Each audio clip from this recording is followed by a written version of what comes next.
Hello hello. এখন তো শুধু ফোনে সাউন্ড আসছে না, এখন তুই ওকে বিয়ের কথা বলবি, জানোস কি বলবে? বলে যে বাবু বাসায় তো বাবা মেনে নিবে না। এই খেলা এখানে শেষ হবে না।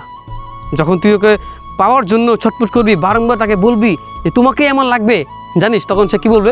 আমার বাবা মেনে নিবে না, তুই আমাকে ভুলে যাও। এই সব কারণে যখন তুই খানা পিনা বন্ধ করে দিবি, সব কিছু মন খারাপ করে যখন তার কথা চিন্তা করবি, জানিস তখন সে কী বলবে? যে বাবু তুমি খাওয়া দাওয়া না করলে আমিও খাবো না, তুমি নিজেকে গুছিয়ে নাও।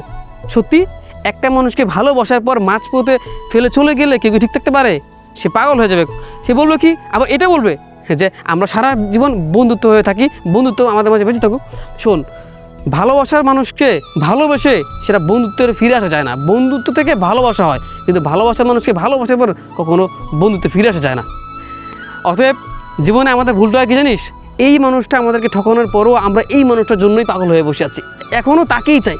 আর সেই মানুষটা যেখানে তোকে ঠকাচ্ছে প্রতিনিয়ত বা ঠকিয়ে চলছে, এই মানুষটা নতুন স্বপ্ন দেখছে অন্য কাউকে নিয়ে। বাবা মেনে নেবে না, পরিবার মানবে না, সমাজ মানবে না, এই কথাগুলো কি আগে মনে ছিল না? একটা মানুষকে ভালোবাসার আগে কি এগুলো মাথা ছিল না? অবশ্যই ছিল। তারা আসে দুদিনের জন্য আমাদের জীবনে টাইম পাস করার জন্য। তাদের ভালো একটা সময় তারা পেয়ে যায়, ভালো একটা অপশন পেয়ে যায়, ভালো একটা দিন পেয়ে যায়, তখন আমাদের মতো মানুষকে ছুঁড়ে ফেলে দেয়।